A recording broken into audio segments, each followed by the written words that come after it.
Assalamualaikum warahmatullahi taala wabarakatuh. Alhamdulillah bi ni'matihi tatimmus shalihat. Kita sentiasa bersyukur kepada Allah. Dalam syukur supaya Allah sentiasa membimbing kita dengan hidayah. Dan terdapat dalam Al-Quran. Dalam siri kita mempelajari doa-doa yang ada dalam Quran. Doa supaya Allah akhirkan hidup kita ini dengan kebaikan dan menjadi seorang yang hamba Allah sebagai husnul khatimah. Rasulullah SAW satu ketika Aisyah melihat Rasulullah menangis dengan basahnya janggutnya, tempat sujudnya. Dan ketika beliau pergi ke masjid, Bilal juga melihat Rasulullah sedang menangis. Lalu ditanya kepada Rasulullah, "Au kama qal, ma yubkika ya Rasulullah?" Apa yang menjadi sebab tangisan Rasulullah begini? Tadi dia kata, "Kenapa aku tidak menangis? Karena tadi diturunnya satu ayat pada aku. Ayat dalam akhir Ali Imran. Ayat yang berkaitan dengan supaya kita sentiasa bertafakkur kepada ciptaan Allah. Ayat yang berbunyi, Inna fi khalqis samawati wal ardi wa ikhtilafil laili wan nahar ayatin li ulil albab. Alladzina yazkuruna Allah qiyaman wa qu'udan wa ala junubihim wa yatafakkaruna fi khalqis samawati wal ardi Rabbana ma khalaqta hadza batila subhanaka faqina adzabannar." Tapi saya nak sebut doanya yang dibaca, yang direkod oleh dalam Al-Quran dalam akhir surah ini, di antaranya doa yang Allah mengajar kita dan Nabi sentiasa baca doa ini ketika mana berpaginya dia, Rabbana innana sami'na ya Allah, sesungguhnya kami telah mendengar seruan yang menyeru pada kami untuk beriman. Kalau kita perasa pagi-pagi kita dengar orang azan mengajar kita asyhadu alla ilaha illallah.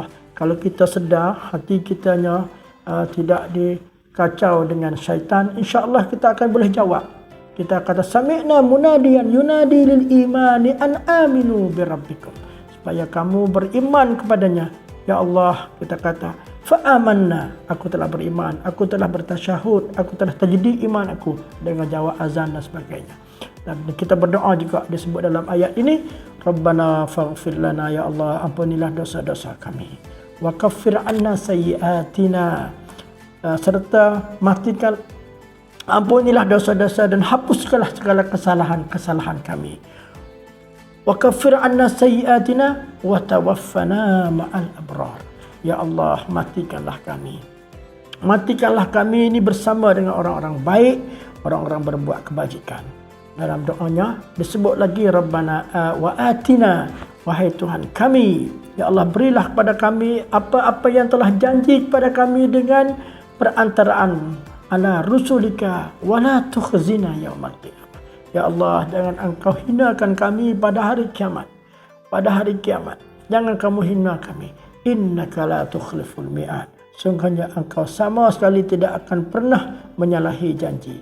Ini doa yang sentiasa harusnya kita orang beriman menyetohi Rasulullah SAW setelahnya diturunnya akhir Imran ayat berkenaan dengan disuruh kita tadabbur, tafakkur pada ciptaan alam. Dan ayat supaya memohon dalam doa ini apa? Pertama, kita pengakuan iman, ampun dosa kita, hapuskan segala kejahatan kita, dan kita minta supaya Allah matikan kita bersama dengan orang-orang abrar. Wa tawaffana ma'al abrar.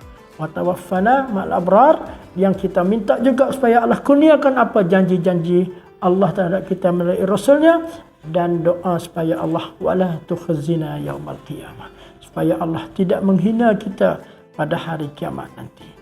Mudah-mudahan dengan doa apa yang kita baca Al-Quran dalam ayat Rabbana ini, supaya kita dapat menghayati saat mana seperti mana Rasulullah menghayatinya setiap pagi sebelum dia menunaikan kewajipan seterusnya dengan dia tafakkur dan dia baca doa.